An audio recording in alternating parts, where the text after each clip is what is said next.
ছোট পর্দা ও ওয়েব সিরিজে জনপ্রিয়তা পাওয়ার পর এবার বড় পর্দায় জার্নি শুরু করছেন অভিনেতা অর্পণ ঘোষাল।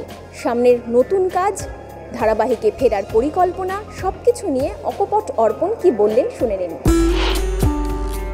অর্ণদাস সিনেমা ডিরেকশন দিচ্ছে, মানে এটাই আমার কাছে আনন্দের। মানে আমি পাঠ করি বা না করি, বা আমি সেই সিনেমায় পেছন দিয়ে রাস্তা দিয়ে হেঁটে যাচ্ছি একটা লোক, সেটা হলেও আমি করতে রাজি আছি। অর্ণদাস সিনেমা ডিরেকশন দিচ্ছে, এটা বিশাল আনন্দের। কারণ আমি যে ব্যাকগ্রাউন্ড থেকে আসি, আমার অভিনেতা হওয়ার কথাই না, সেটা হয়েছি অর্ণ মুখোপাধ্যায়ের জন্য।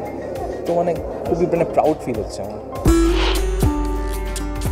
দেখুন, টেলিভিশন বাংলা একটা বিশাল এক্সপোজার দেয় এবং অনেক কিছু শেখা যায়। আমি অনেক কিছু শিখেছি, অনেক টেকনিক্যাল জিনিস শিখেছি টেলিভিশন থেকে। এবার সেটা টানা করে গেলে কি, আমি যদি থিয়েটার করি সেটা খুব সমস্যা হয়ে যায় আমার পক্ষে। কারণ দল তো আমাকে একা নিয়ে না, আরও বহু মানুষ আছে। তো সেই সমস্যাটা কাটাতে গেলে আমার মনে হয় যে টানা সিরিয়াল করা আমার পক্ষে সম্ভব নয়।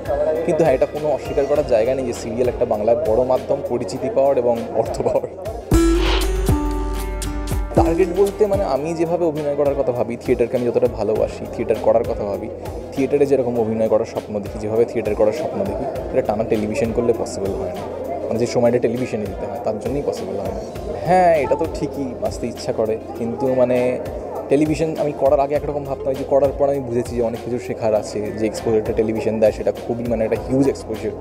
তো এইগুলো আমি শিখেছি টেলিভিশন করতে করতে। এবার জীবনও তো মানুষকে অনেক কিছু শেখায়। হয়তো আজ যেটা আমার ঠিক মনে হচ্ছে 4 বছর বাদে গিয়ে ভুলও মনে হতে পারে।